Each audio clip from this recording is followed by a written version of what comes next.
Memastikan akan menunggu dulu perintah dari Ketua Umum PDIP Megawati Soekarno Putri. Lalu bagaimana kans Gibran di mata PDIP untuk menjadi bacawa pres? Kita perbincangkan saudara dengan politisi senior dari PDIP, Panda Nababan yang telah bergabung bersama kami di Kompas Malam. Selamat malam, salam sehat Pak Panda. Salam sehat.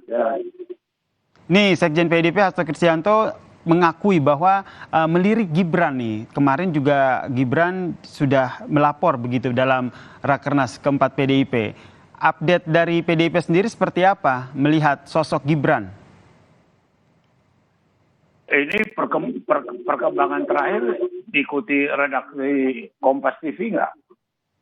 Sudah ada keputusan Mahkamah Konstitusi kan? Keputusan yang membatalkan itu. Yang tetap 40 tahun. Jadi semua yang tadi kamu singgung pendapat sekjen, pendapat segala macam sebelum ada keputusan. Karena memang sudah terkait dengan keputusan MK ini ya Bang ya? Iya, jadi kita pindah topik aja. Diketawai orang kita nanti. Oke, tapi kalau dari PDIP sendiri melihat sosok Gibran sendiri seperti apa? Iya, kader yang baik, wali kota yang sukses, ya kan? Ya kan, kita nggak tahu ke depannya nanti apakah dia menjadi gubernur Jawa Tengah atau gubernur DKI. Apa masa depannya terbuka lebar. Oke, kemudian terkait dengan hasil putusan MK yang terkait dengan batas usia capres dan juga cawapres ini, jauh sebelum putusan ini sebelumnya, apakah memang PDIP sendiri melirik dari Gibran ini untuk menjadi sosok yang diperhitungkan untuk mendampingi Ganjar Pranowo, Bang? Nggak ada itu.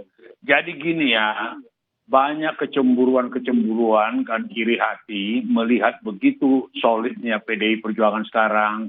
Begitu kompaknya, dikarang-karanglah cerita. Macam-macam dikarang-karang cerita yang mau merongrong atau memperburuk suasana sehingga ada antipati sama PDI Perjuangan. Tidak ada cerita itu mau jadi calon wapres. Apalagi sekarang sudah putus Mahkamah Konstitusi yang menyatakan tetap umur 40 tahun. Ngapain lagi kita bahas itu gitu. Anda melihat bahwa siapa yang merongrong dan segala macam itu tuh lebih kepada pihak eksternal yang ingin ada keretakan begitu di internal PDIP sendiri? Iya, artinya ada aja mereka melihat tidak ingin melihat kompak antara Megawati dengan Jokowi dan Ganjar.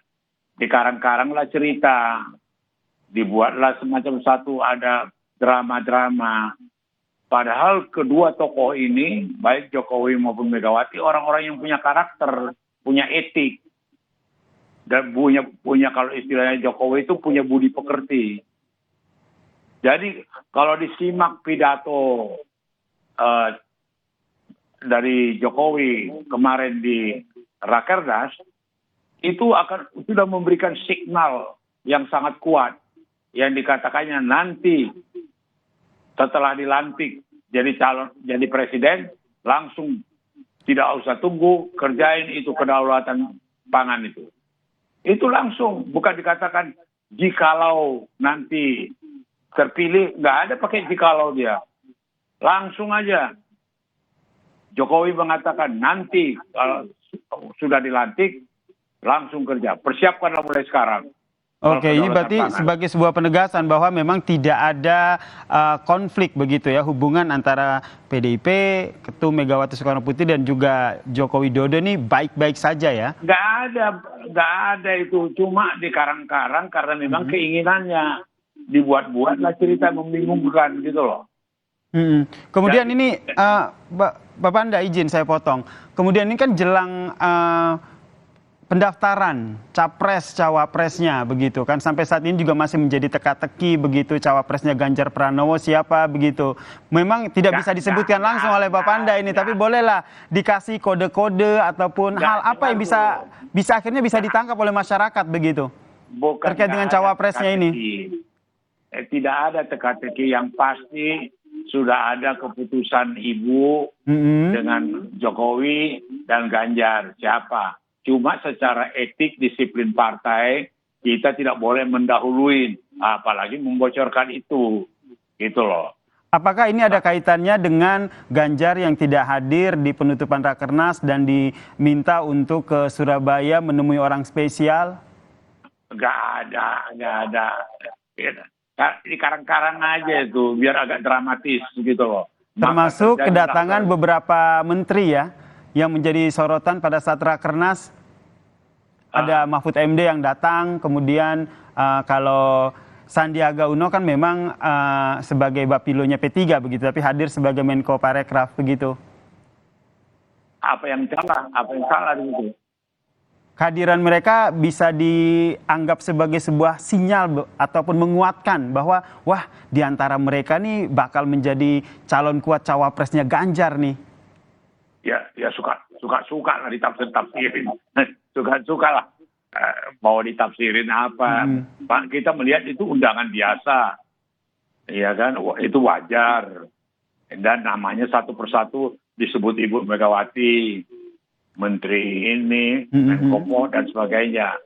Itu kan disebut satu persatu. Oke, berarti penegasan juga nih nama tuh sudah ada ya saat ini di Ibu Ketum Megawati Soekarno Putri. Ya sudah lah, Ibu Megawati itu kan sangat hati-hati mengumumkan, sama dengan waktu Ganjar, cukup lama, banyak orang nggak sabar. Tetapi setelah diputuskan, itu kan semua solid. Dan juga perlu saya ingatkan, tidak ada partai seperti PDI Perjuangan membiarkan berkompetisi dua kadernya dalam satu partai untuk capres. Yang lainnya kan ketua umumnya. Golkar ketua umumnya, Gerindra ketua umumnya, PAN ketua umumnya. PDI Perjuangan dibiarkan Puan Maharani dengan Ganjar. Bayangkan itu. Dan setelah itu sudah diputuskan Ganjar.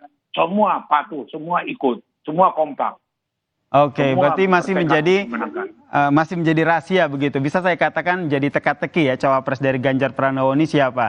Tidak, tapi setidaknya bukan begini ya. Oh, bagaimana Pak? Itu ada timingnya, ada waktunya. Pada saat yang tepat. Itu kan ketua partai itu kan sudah banyak pengalaman.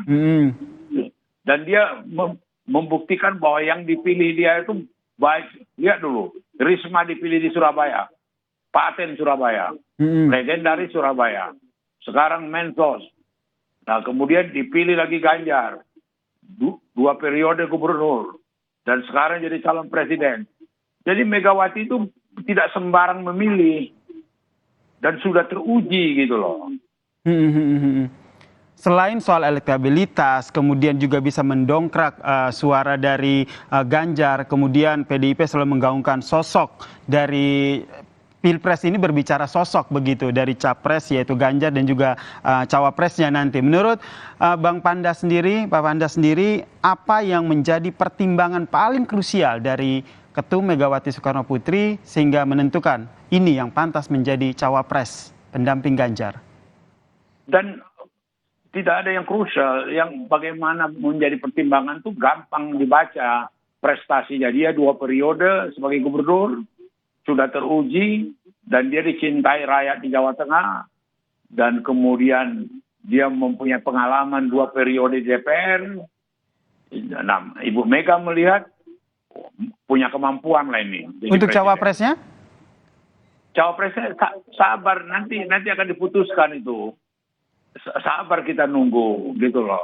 Baik, kalau begitu kita nantikan bersama ya Pak Panda ya. Kapan momen yang jadi tepat? Dengan begini ya, dengan pernyataan pidato Jokowi waktu di Rakernas yang mengatakan nanti setelah dilantik presiden itu langsung mengerjakan kedaulatan pangan. Itu dia bilang jikalau kau terpilih, jikalau Ganjar tidak, dia bilang nanti setelah terpilih. Baik. Berarti Jokowi sendiri hakul yakin yang jadi presiden itu Ganjar gitu. Baik. Nah, jadi berhentilah isu-isu, berhentilah gosip-gosip yang mengatakan Mega retak dengan Jokowi. Baik, Jokowi tidak dilibatkan. Inilah itu udah yang argu-argu yang picisan itu jangan diulang lagi gitu loh. Baik Pak Panda, kita nantikan juga ya seperti apa nanti momen yang tepat dari Ketum Megawati Soekarno Putri untuk mengumumkan siapa sosok bacawa pres dari Ganjar Pranowo. Terima kasih Pak Panda Nababan telah bergabung bersama kami di Kompas Malam. Salam sehat Pak Panda. Salam sehat. Dan saudara